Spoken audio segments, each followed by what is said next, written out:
나는 30년 동안 자책해왔습니다. 아이를 낳고 포기했으니까요. 1994년 겨울, 나는 20대 미혼모였어요. 남편은 도망쳤고 아이는 울고 있었어요. 병원비도 없었어요. 일도 없었어요. 모두가 내 아이를 버리라고 했어요. 애를 키울 형편이 아니잖아. 좋은 가정에 보내는 게 아이를 위해서야. 그렇게 나는 아이를 보냈어요. 입양기관에 맡겼어요. 좋은 가정을 찾아주세요. 그게 마지막이었어요. 30년. 30년 동안 나는 매년 입양아동의 날이 오면 울었어요. 내 아이는 어디서 잘 지내고 있을까? 엄마를 미워할까? 나를 알게 될까? 매해 같은 생각. 그런데 30년이 지나도 아무것도 변하지 않았어요. 내 손엔 아이가 없었어요. 내 삶엔 아이의 흔적이 없었어요. 손가락이 떨렸어요.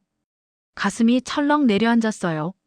30년의 죄책감이 한순간에 몰려왔어요. 그런데 어제 입양기관에서 전화가 왔어요. 당신의 아드님이 어머님을 찾고 싶다고 합니다. 그 말을 들었을 때 나는 세상이 멈췄어요. 30년 만에 아이가, 내 아들이 나를 찾았어요. 나는 핸드폰을 들었어요. 손이 떨려서 버튼을 누르기가 어려웠어요. 문자가 왔어요. 엄마 안녕하세요. 저 김준호입니다. 30년 만에 어머님을 찾았습니다. 김준호. 그게 우리 아들의 이름. 아니, 우리가 아니라 그들의 아들. 나는 아들을 낳았지만 엄마가 아니었으니까. 문자는 계속됐어요. 엄마, 저는 당신을 원망하지 않습니다. 오히려 감사합니다. 저를 사랑하는 가정에 보내주셔서 저는 행복했습니다. 그 문자를 읽었을 때 나는 무너졌어요. 30년 동안 마음에만 두고 있던 죄책감. 하지만 그 아이는, 내 아들은 나를 원망하지 않았어요. 오히려 감사했어요. 엄마, 만날 수 있을까요? 다음 문자에는 약속 시간이 있었어요. 공항. 내 아들이 비행기를 타고 온대요. 30년 만에. 나는 30년 동안 상상했던 그 아이를 만나러 가야 했어요. 공항 도착 라운지. 나는 손에 작은 종이백을 들고 있었어요. 그 안엔 뭐가 들어있었냐면 30년 동안 모아둔 것. 아이의 발자국. 아이가 태어났을 때 받은 발자국 도장. 아이의 이름. 입양기관에 쓴 편지. 우리 아기에게. 언젠가 우리가 만날 날이 오면 엄마가 너를 얼마나 사랑했는지 알아줄래? 그 편지. 30년을 품고 있던 사랑. 그 모든 게 그 종이백 안에 있었어요. 나는 그걸 쥐고 있었어요. 입국장에서 사람들이 나왔어요. 그 중에 한 명이 눈에 띄었어요. 40대 초반의 남자. 깔끔한 슈트. 그런데 얼굴. 내 얼굴이었어요. 코도, 눈도, 입모양도. 엄마. 그 목소리를 들었을 때 30년이 무너졌어요. 엄마가. 맞나요? 그 남자가 다가왔어요. 나는 말을 잃었어요. 30년 동안 상상해왔던 이 순간. 하지만 현실은 상상과 달랐어요. 그 아이는 내 아이가 아니었어요. 그 가정의 아이였어요. 그걸 보는 순간 다시 죄책감이 밀려왔어요. 네. 나 이순미야. 그렇게 내가 말했을 때 준호가 울었어요. 엄마 미안해요. 저도 많이 고민했어요. 30년 동안 당신을 찾아야 할까 말까. 왜? 엄마가 후회할까 봐. 나는 준호를 안았어요. 첫 안기. 30년 만의 안기. 그 안에는 30년의 모든 감정이 담겨 있었어요. 카페에 앉았어요. 마주보고 앉은 채로. 준호가 말했어요. 엄마, 저는 행복했어요. 정말? 네. 제 부모님은 정말 좋은 분들이었어요. 저를 사랑해 주셨어요. 제 나이, 제 능력, 그 모든 걸 받아주셨어요. 나는 고개를 끄덕였어요. 좋은 가정이 있다는 게 고맙고 동시에 조금은 외로웠어요. 내가 줄 수 없었던 것을 그가 받았다는 게. 그런데 엄마, 제가 변호사가 된 이유를 알고 싶어요. 왜? 준호가 웃었어요. 그건 우리 아이의 웃음이었어요. 제 아버지가 입양 관련 법 때문에 고민이 많으셨거든요. 아이를 포기한 엄마도 피해자다. 하지만 법은 그걸 모른다고 자주 말씀하셨어요. 그래서 저는 생각했어요. 내가 그 법을 바꿔야겠다고. 나는 울었어요. 내 아들이 나를 위해, 아니, 우리 모두를 위해 변호사가 됐다는 게. 엄마, 저는 당신을 원망하지 않습니다. 오히려 감사합니다. 저를 살릴 수 있는 유일한 선택을 해주셨으니까. 그 말을 들었을 때 30년의 무게가 조금 내려갔어요. 하지만 동시에 새로운 질문이 생겼어요. 준호 아버지는? 준호의 얼굴이 흐려졌어요. 엄마, 저 아버지 얘기를 나중에 해도 될까요? 나는 고개를 끄덕였어요. 뭔가 또 다른 이야기가 있다는 걸 그 다음 날 준호가 나를 데려간 곳은 서울의 큰 법무법인이었어요. 엄마, 제 사무실이에요. 변호사 김준호. 그가 바로 내 아들. 준호가 한 파일을 꺼냈어요. 엄마, 당신의 이야기를 알고 싶어요. 그 30년을. 나는 준호에게 종이백을 줬어요. 30년 동안 모아둔 것. 아이의 발자국. 편지. 그리고 나의 모든 것. 준호가 그것들을 보며 울었어요. 엄마, 당신도 피해자였구나. 뭐가? 입양제도이. 그 말의 의미를 나는 알지 못했어요. 하지만 곧 알게 됐어요. 준호가 파일을 열었어요. 엄마, 저의 생물학적 아버지를 찾았어요. 내 심장이 철렁 내려앉았어요. 어떻게? DNA 검사. 올해 내가 연령 제한이 풀려서 할 수 있게 됐어요. 화면에 나타난 것은 한 남자의 프로필. 박민철. 48세. 부산에 사는 사업가. 이 사람이. 네. 당신의 전 남편이 맞나요? 내 목이 메었어요. 그 사람이 30년 전 아이를 버리고 도망친 그 남자였어요. 이 남자는 지난 30년 동안 준호가 파일을 더 열었어요. 부산에서 잘 살았어요. 사업도 성공했고, 가족도 있고, 아이들도 있어요. 나는 그 파일을 봤어요.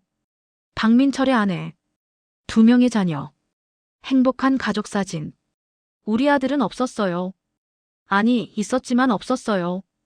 이 사람은 당신을 버렸어요. 하지만 어떤 책임도 지지 않았어요. 준호가 차갑게 말했어요. 그것도 법의 문제예요. 입양은 생모의 권리를 빼앗으면서도 생부는 책임을 면제해줘요. 불공평하지 않나요? 나는 말을 하지 못했어요. 30년을 당한 그 불공평함. 이제 내가 그걸 법으로 바꾸려는 아들과 마주하고 있었어요. 엄마, 이 사람을 만나고 싶어요. 뭐라고? 법정에서. 서울중앙지방법원. 박민철이 피고인으로 앉아 있었어요. 그의 옆엔 변호사가 있었고, 우리 맞은편엔 준호가 있었어요. 피고인 박민철, 당신은 30년 전 아이의 생모에게 양육비 1억 원을 지급해야 합니다. 검사가 말했어요. 이는 생부로서의 의무입니다. 박민철의 얼굴이 창백해졌어요. 이건 사적인 문제인데. 사적인 문제가 아니라 법적 의무입니다. 준호가 일어서며 말했어요. 생모는 30년을 혼자 죄책감으로 살았습니다. 그동안 생부는 새 가족을 만들었습니다. 이것이 공평한가요? 법정이 조용해졌어요. 박민철이 울었어요. 아니, 울음이 아니라 겁을 먹고 있었어요. 그의 새 아내가 방청석에 앉아 있었어요. 그녀의 얼굴도 창백했어요. 피고인은 이 아이의 입양 당시 모든 책임을 회피했습니다. 그 아이는 30년을 부모 없이 살았습니다. 그 고통에 대한 책임을 져야 합니다. 판사가 판결을 내렸어요. 피고인은 생모에게 1억 원을 지급하고 이는 생부의 의무입니다. 박민철의 변호사가 항소 의사를 표했어요. 하지만 판사는 말했어요. 이 사건은 입양법의 불공평함을 드러내는 중요한 선례가 될 것입니다. 준호의 승소는 화제가 됐어요. 언론이 떴어요. 30년 후 찾아온 아들, 생부에게 승리. 입양법 개정론의 시작. 그리고 한 가지 더. 준호와 내 이야기가 알려졌어요. 입양 생모의 30년 죄책감. 이제 법이 인정했다. 댓글창은 눈물로 가득했어요. 감동했습니다. 이런 아들이 있다니. 입양법이 바뀌어야 한다. 그리고 가장 많던 댓글. 생모도 피해자라는 걸 이제 알았어요. 국회에서도 움직였어요. 입양법 개정안이 나왔어요. 생부의 의무 강화. 생모 보호 규정 신설. 준호는 국회 청문회에 증인으로 불렸어요. 저는 30년 동안 어머니를 만나지 못했습니다. 하지만 만났을 때 깨달았습니다. 어머니는 죄인이 아니라 피해자라는 걸. 입양법은 그 피해자를 더 이상 방치해선 안 됩니다. 카메라가 터져 나왔어요. 그리고 그 옆에 나가 있었어요. 30년 만에 아들과 함께. 입양보호소에서 전화가 왔어요. 이순미님, 혹시 저희가. 뭐죠? 저희가 30년 전 당신의 아이를 입양 보낼 때 충분한 상담과 지지를 해드리지 못했습니다. 진심으로 사과드립니다. 나는 눈물이 났어요. 30년. 30년을 기다린 사과. 또한 당신이 입양기관 개혁에 참여해 주실 의향이 있으신지 묻고 싶습니다. 저요? 근데 저 뭘 할 수 있어요? 당신의 이야기를 나눠주시면 좋겠습니다. 다른 생모들을 위해. 나는 입양기관에서 일하기로 했어요. 30년 동안 내가 받지 못했던 상담과 지지를 다른 생모들에게 제공하기 위해. 미수님, 당신을 뭐라고 부를까요? 글쎄요. 어떻게?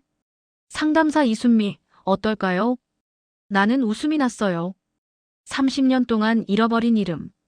이제 나는 누군가의 상담사가 되었어요. 준호의 엄마이자 다른 생모들의 언니가 되어. 준호의 사무실 벽에는 우리 가족 사진이 붙어 있었어요. 생모, 생자, 그리고 준호의 양부모. 4명의 가족. 하나의 이름. 사랑. 입양법 개정안이 국회를 통과했어요. 생부 책임 강화법. 생모 보호법. 그리고 가장 중요한 입양인과 생모의 만남을 보장하는 법. 준호가 국회 앞에서 기자회견을 했어요. 이 법은 제 어머니를 위한 겁니다. 그리고 모든 생모들을 위한 겁니다. 이제 당신들은 법적으로 보호받을 것입니다. 카메라가 터져 나왔어요. 그 옆에 나가 있었어요. 30년 만에 법이 나를 인정했어요. 피해자로. 엄마로. 언론은 다시 떴어요. 입양법 30년 만에 개정. 생모보호법 통과. 그리고 준호의 사진도. 개혁 변호사 김준호. 아들로서의 정의 실현. 하지만 가장 많던 뉴스는 생모와 생자 30년 만에 재회. 우리의 이야기. 우리의 사랑. 법이 인정한 우리의 관계. 1년이 지났어요. 나는 입양 상담소에서 일하고 있어요. 매일 새로운 생모들을 만나요. 미수님, 전 아이를 포기한 게 죄악이라고 생각해요. 그럴 때마다 나는 말해요. 그건 죄가 아니라 사랑이에요. 당신의 아이를 더 좋은 가정에 줄 수 있는 유일한 방법을 선택한 거예요. 그 말을 할 때마다 내 안에 30년이 조금씩 치유돼요. 준호는 여전히 변호사예요. 하지만 이제는 입양법 전문가가 됐어요. 지난달에는 방송에도 출연했어요. 입양인의 정체성이라는 주제로. 그리고 내 이야기도 했어요. 제 어머니는 30년을 미안해하셨어요. 하지만 미안할 필요가 없었어요. 당신은 나를 사랑해서 보낸 거니까요. 그 말을 들으면서 나는 울었어요. 드디어 죄책감에서 해방된 눈물. 준호의 양부모님도 함께하고 있어요. 우리는 한 가족이 됐어요. 순미 씨, 고마워요. 우리 아들을 낳아줘서. 양어머니가 내 손을 잡으며 말했어요. 전 감사해야죠. 우리 아들을 좋은 가정에 보내주셔서. 우리는 웃음과 눈물을 함께했어요. 최근에는 또 다른 소식이 있었어요. 생부 박민철도 변했대요. 법정에 선 후 뭔가 깨달았나 봐요. 그는 자신의 새 가족에게 자신의 과거를 고백했어요. 내가 30년 전에 아이를 버렸어. 그의 아내와 아이들도 준호와 만났어요. 우리도 당신의 형제자매예요. 그렇게 말했어요. 한 남자의 과거가 여러 가족을 연결했어요. 모두 아픔과 사랑 안에서. 입양기관의 벽에는 사진이 붙어 있어요. 희망의 이야기. 우리의 사진. 생모, 생자, 양부모. 그리고 그 아래 글귀. 선택은 죄가 아니다. 선택은 사랑이다. 밤하늘을 봐요. 서울 아파트에서. 준호가 옆에 앉아 있어요. 엄마 감사해요. 뭐가? 저를 낳아줘서. 그리고 나를 찾아줘서. 가장 중요한 건 나를 인정해 주셔서. 내 손이 준호의 어깨에 올려졌어요. 30년 만에. 처음으로 당당하게. 엄마로서.